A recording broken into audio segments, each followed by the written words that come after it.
Hello and welcome to Accelerate. I am Matt Stone. This is the podcast where we encourage and inspire CEOs, founders, and visionaries on their big leap journeys.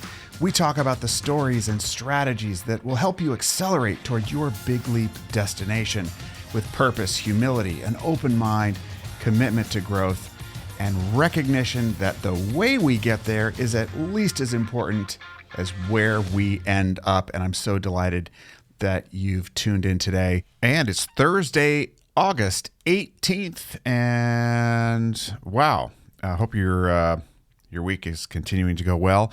I had quite an experience last night, which kind of reminded me of something, and I want to share it with you. So it was just coming up on 10 o'clock.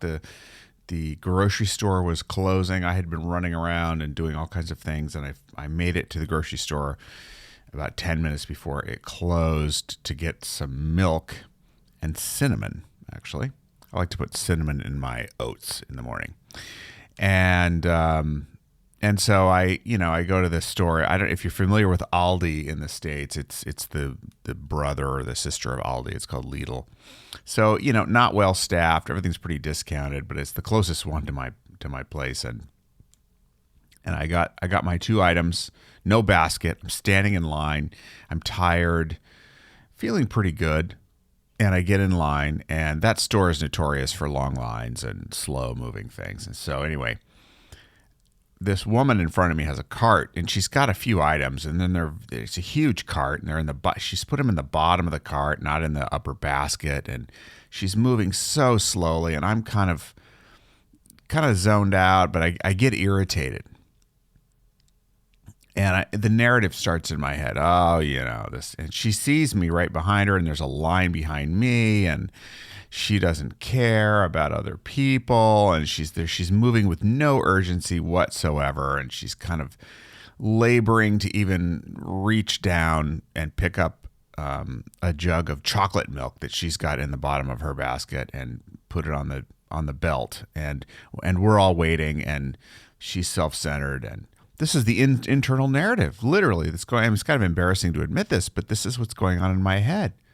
And there was no warning to this. It just happened. And I'd been having an amazing day. I've been connecting with people. I've been reading. I've been all of these good things. And here I am, and I'm judging the situation, judging the hell out of this person and the situation, and just looking at it from my perspective.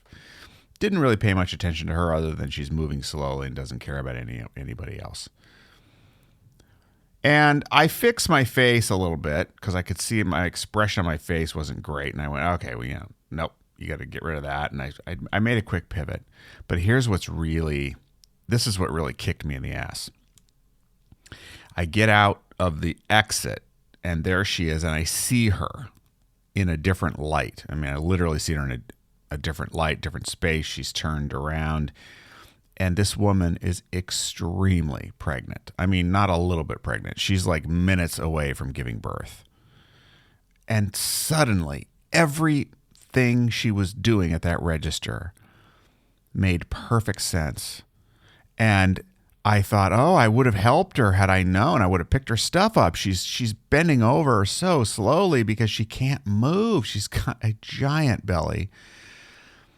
And it just really hit me, and it hit me last night, and it took me back to a really important, took me back to a lot of things, but I reconnected with a fantastic book on personal freedom and personal growth and leadership, really, called The Four Agreements. And if you haven't heard of it, I'm sure many of you have, but it's based on the Toltec culture, which was a pre-Columbian Mesoamerican culture centered in Mexico a long time ago. And there's a lot of wisdom that came out of that culture.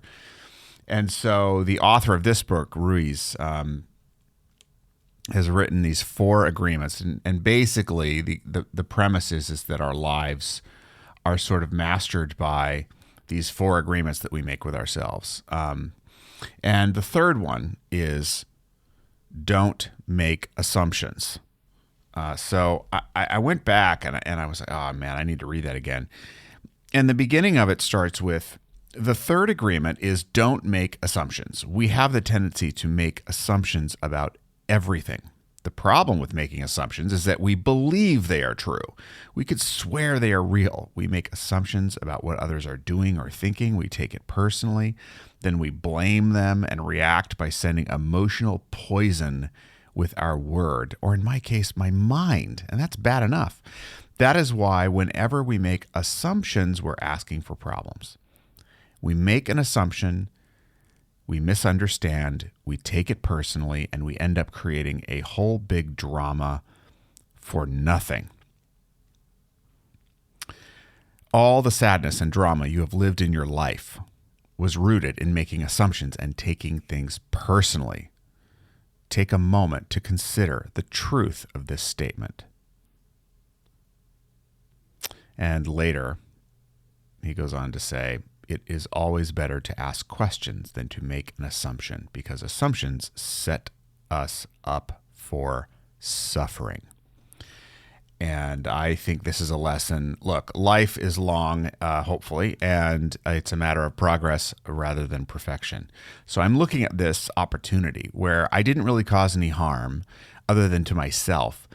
But that moment where my brain went into assumptions about this person and wasn't fully present and open to different interpretations, different views. And she was right in front of me. I mean, this wasn't obscure.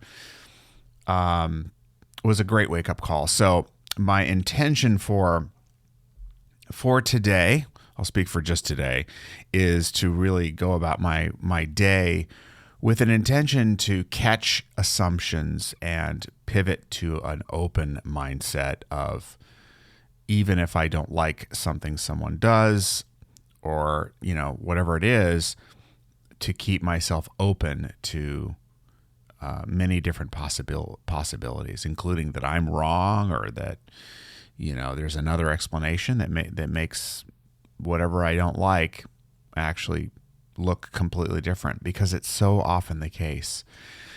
So anyway, I hope my little mini suffering and confession help you get a little freer today as you go about your job and leading other people and getting frustrated with them and why they're doing what they're doing, and assuming what's really going on, when the fact is that usually some more inquiry will enlighten. So practicing a little pause. I was going to say pregnant pause, but it's too early for dad jokes. So listen, really appreciate you listening, and I hope you connect with something here. If you do, please share this podcast with others. Make sure to subscribe, rate the podcast if you can as well. Join us at Twitter at MattStoneCO, Instagram at MattStoneCO, on the web, mattstone.co. See if you can get through the next day, catching every assumption that you make and trying to park it. I'm going to try it myself. We'll see how it goes. Hopefully that sets us all a little bit more free, at least for today. All right, that's it for now. Thank you again for listening. We'll catch you again tomorrow. Bye-bye for now.